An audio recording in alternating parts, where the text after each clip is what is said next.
Nature Mantra BP sugar thyroid reversal Nature మంత్రతో సాధ్యం. Sir ఇప్పుడు వచ్చిన ఎస్ఐ కానిస్టేబుల్ నుంచి ఎస్ఐగా ప్రమోట్ అయ్యాడు సార్. సార్ మనం ఏం చేసినా చూస్తూ ఊరుకోవడానికి అతను మామూలుడు కాదు సార్.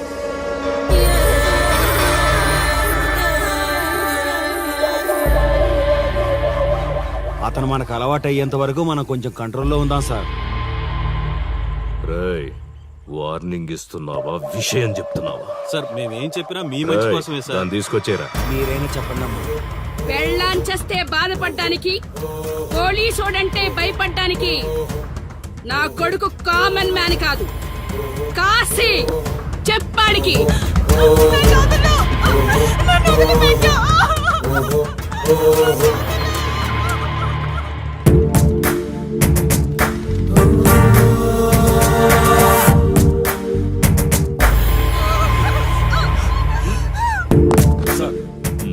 మీరున్నారంటే ఇక్కడ ఎంక్వైరీ చేయడానికి వచ్చాం సార్. కాశీ అంటే ఎవడెక్కడ? నా కొడుకు ఊళ్ళో లేడు, వస్తే కౌరెడతా, అప్పుడు రా. కనిపిస్తే అరెస్ట్ చేసి నీకు కబురెడతా, అప్పుడు నువ్వే రావాలి. నీ పెంపకం కరెక్ట్ కాదు. పదండి.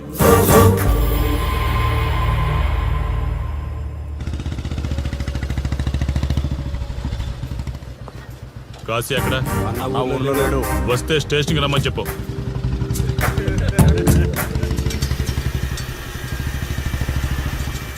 కాశీ ఉన్నాడా? ఇక్కడ లేడు. ఏమిటి సార్ ఆలోచిస్తున్నారు? ఆ కాశీ గురించేనా? మీరు ఈ ఊరికి కొత్త సార్. మీ కొత్తగా ఉంటుంది, వింతగా ఉంటుంది. మాకంతా అలవాటైపోయింది సార్. సార్, ఇతనిపై 120 కేసులు పైగా ఉన్నాయి సార్. అవి ఈ కాగితాలకే పరిమితమైనాయి సార్. ఈ పార్వతీపురం మండలంలో ఏ రాజకీయ నాయకుడు గెలవాలన్నా ఇతని మద్దతు తప్పనిసరి సార్. ఇతను 10 సార్లు గంజాయి స్మగ్లింగ్ చేస్తూ దొరికాడు సార్. పైగా 20 సార్లు దొంగ నోట్లు ముద్రిస్తూ పట్టుబడ్డాడు సార్. అంతెందుకు, మీరు అరెస్ట్ వారెంట్ పట్టుకుని తిరుగుతున్నారే, ఇలా చాలా మంది తిరిగారు సార్. కుదిరితే కొన్నాడు, కుదరకపోతే కొట్టాడు. మనకు కుటుంబాలు ఉన్నాయి సార్. నీ పేరుంటేనే వణుకు పుట్టాలన్నా.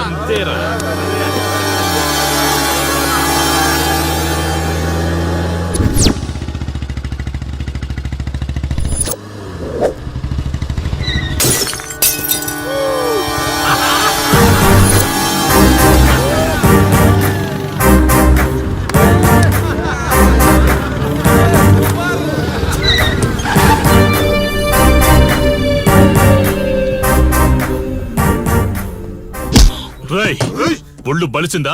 రోడ్డు మీద తాగుతున్నావు?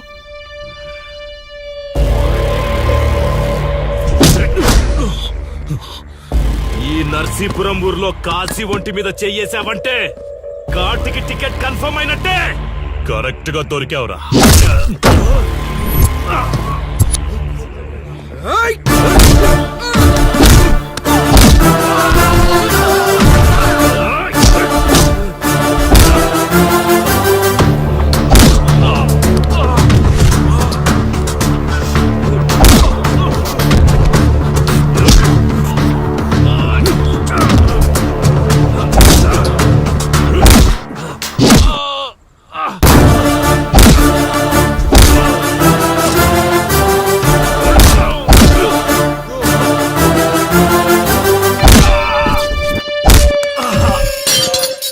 సార్, మీరు చాలా రిస్క్ చేస్తున్నారు సార్.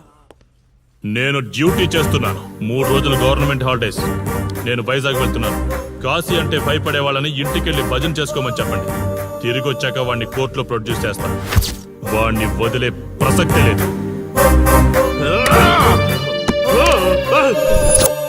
నమస్తే సార్. ఎక్కడ మీ ఎస్ఐ? వద్దా? ఎందుకు వద్దన్నావు కాశీ? చెత్త నా కొడక, ఊర్లో కాశీని విధవం చేసి వదిలేద్దామనుకుంటున్నావా? కాశీ పేరు వింటేనే ఊళ్ళో ఉచ్చ పోసుకునేవాళ్ళు, కానీ ఇప్పుడు కాశీ ఫోటో కనిపిస్తే ఉచ్చ పోసేలా చేశాడు. ప్రాబ్లం నాది, పోయిన పరువు నాది. నేను చూసుకుంటాను. పో.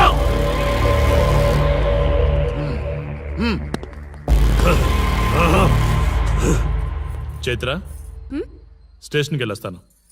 Okay daddy. ఇదేం ఇల్లండి, బూత్ బంగ్లాలా ఉంది. అసలు కలగానే లేదు. నువ్వేంట్రా ఇక్కడ? జీవితాంతం జైల్లో ఉంటాననుకున్నావా? ఏమండి?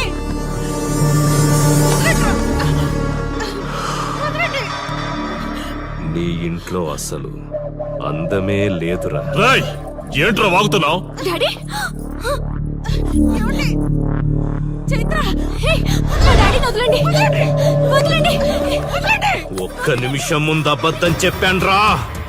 అందమంతా నీ ఇంట్లోనే ఉంది. రాయ్, ఎవరికెంత కసుందో తీర్చుకొని వచ్చేయండి.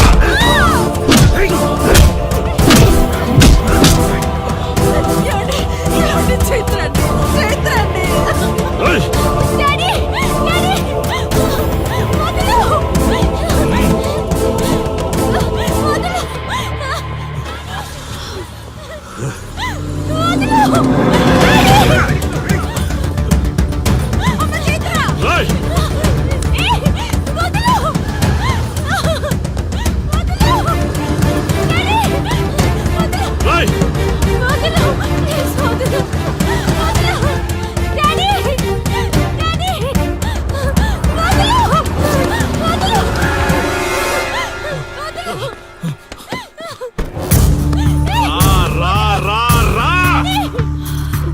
డ్యూటీ నువ్వు చేసుకో, తప్పు లేదు. నా పెళ్ళాం కేసులో వేలు పెట్టి నా గురించి తెలుసుకోకుండా ఈ ఊర్లో అడుగు పెట్టి నేనంటే భయపడే ఈ జనం ముందు నా మీద చెయ్యి వేశావు, అది తప్పు. చూడు చూడు, నువ్వేం పోలీసోడివిరా. కిలోమీటర్ పరిగెత్తేసరికి ఒంట్లో ఓపిక చచ్చిపోయిందా? డాడీ వదలు డాడీ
కాశీ, నొప్పి ఒక్కరోజు తెలిస్తే చాలదు. నువ్వు 3 రోజులు జైల్లో ఉన్నావు. అది జీవితాంతం మన ఇంట్లో బందీగా ఉండాలి.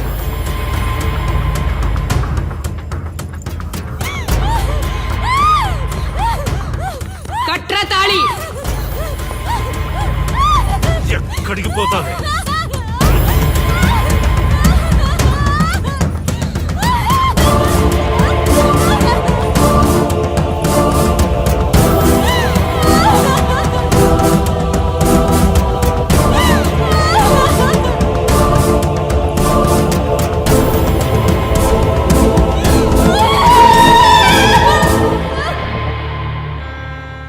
ఆ దుర్మార్గుడి నుండి తప్పించుకుని నా దగ్గరకు వచ్చింది. ఆ తర్వాత నీకు తెలిసింది.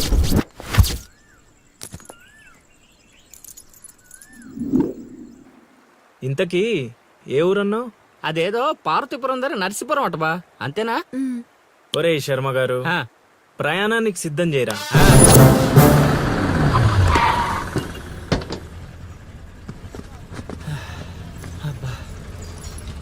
బా, ఊరు చాలా పెద్దదిలా ఉంది. ఎక్కడ వెతుకుతావు? రే శర్మ గారు, నడవడానికి కాళ్ళు, తిరగడానికి ఓపిక 2 ఉన్నాయి కదా. ఐసులా పోనే. పోసేసుకుంటాడు.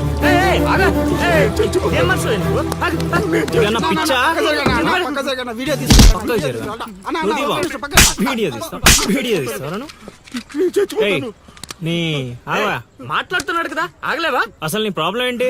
చెప్తే ఆరుస్తారా తీరుస్తారా? నా సావు నన్ను సావనివ్వండి. అయ్యా, చచ్చేదో చెప్పిసావు, మాకు క్లారిటీ ఏడ్చింది. ఏరా, నువ్వు పత్తి రైతువా?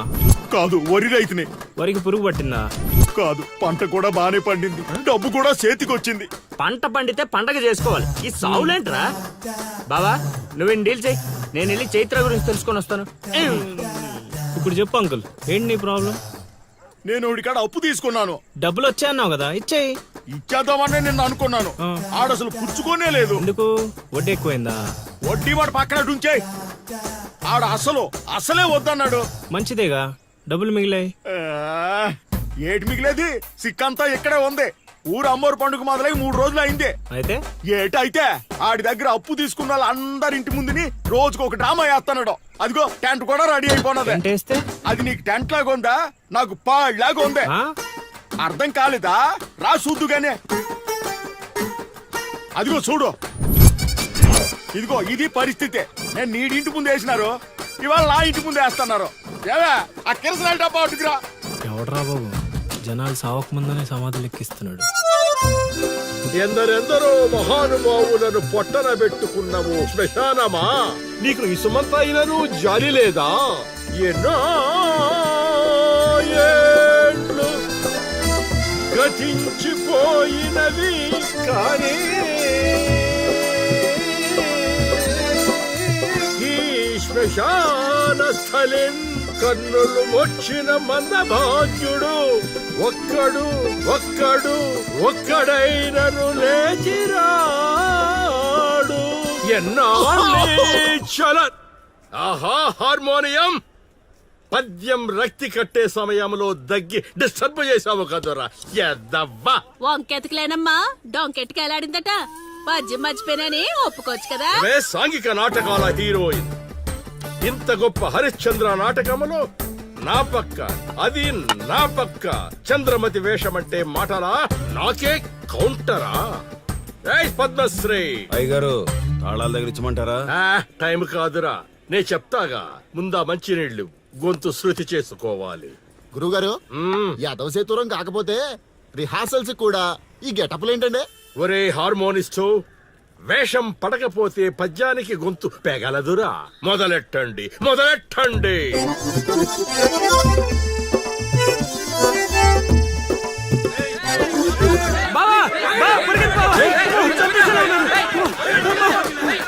ఏం చేసావురా? నేనేం చేయలేదు బావా.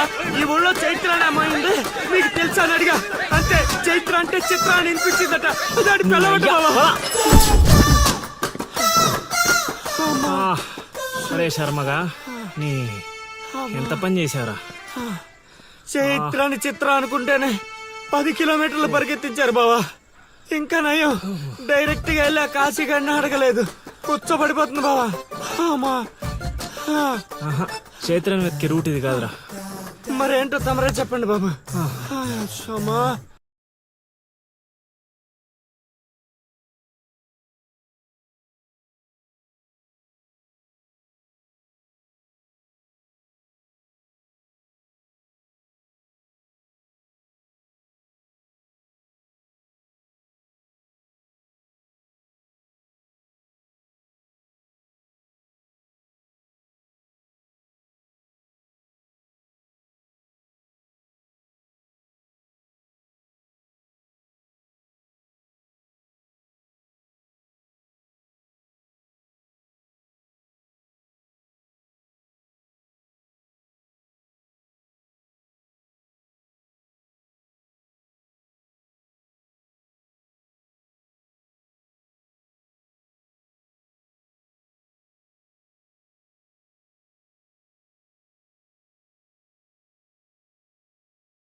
ఏటి పాట ఆగింది? పాట ఆగిపోయింది, జనాలు కూడా వెళ్ళిపోతున్నారు. అలా కొయ్యిలా నిలబడకపోతే 10 రూపాయలు ధర్మం చేయొచ్చు కదా. హతవిధి కళాకారుడు యాచించుటయా? కళామ తల్లికి తీరని అవమానము కదా. అంటే ఆ రోజుల్లో రాముణ్ణి వెతుక్కుంటూ లవకుశులు ఆ ఊరు ఈ ఊరు గానం చేసుకుంటూ తిరిగారు కదా. మేము కూడా ఓ కళా పిశాచి ఉన్నాడని. కళా పిశాచి కాదు, పిపాసి. అదే కళా పిపాసి ఉన్నాడని తెలుసుకొని ఆయన కోసం వెతుక్కుంటా. అవును. ఏమిటి, నా ఊళ్ళో నాకు తెలియని అంత గొప్ప కళాకారుడు ఒకడున్నాడా? ఉన్నాడు సార్, పిచ్చప్పారావు అని, అలియాస్ సుయోధన సార్వభౌముడు. నిజంగానే పిచ్చప్పారావు బా. ఎందుకు సార్ అలా ఏడుస్తున్నారు? 10 రూపాయలు అడిగామనేనా? వద్దులేండి సార్. ఆగండి నాయన.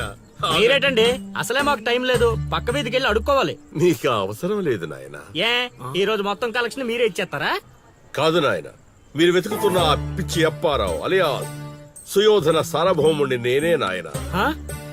బాబు గారు లేవండి లేవండి లేవండి, అవసరం లేదు నాయన. ఏ మా కోసం మీరు అడుకుంటారా ఏంటి? లేదు లేదు, మీ ఆకలి నేను తీరుస్తాను.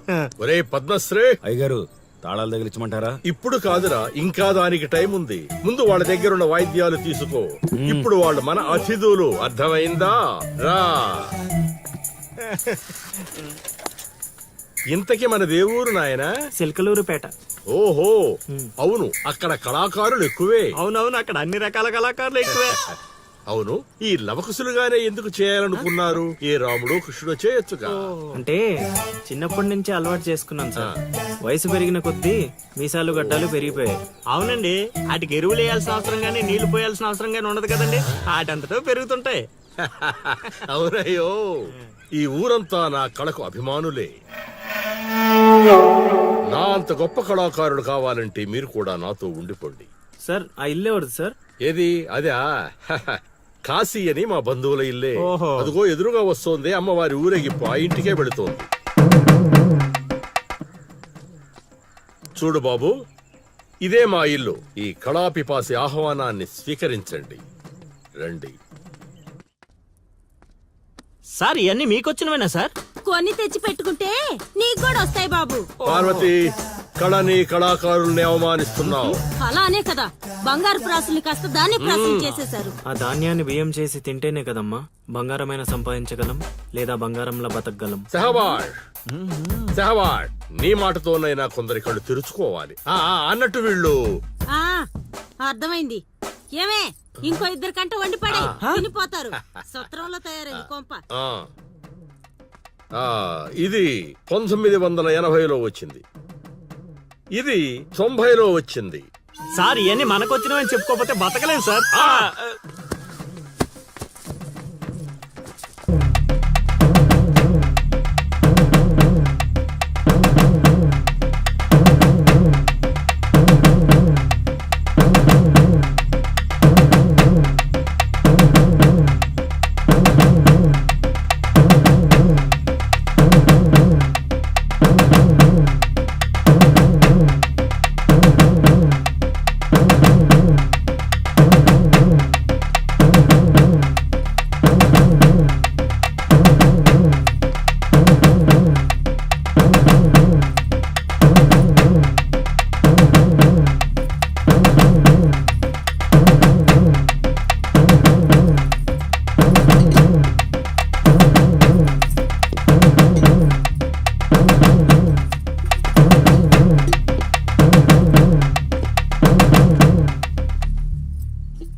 ఏం ఆలోచిస్తున్నావు?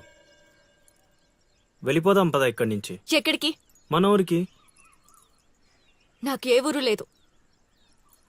మా అమ్మ నాన్న చనిపోయి చాలా కాలమైంది. నేను ఒంటరి. అయినా నన్ను రమ్మడానికి నువ్వెవరు? అదేంటి అలా మాట్లాడుతున్నావు? నీకేమన్నా పిచ్చా? పద వెళ్దాం. ఒక్కసారి చెప్తే అర్థం కాదా?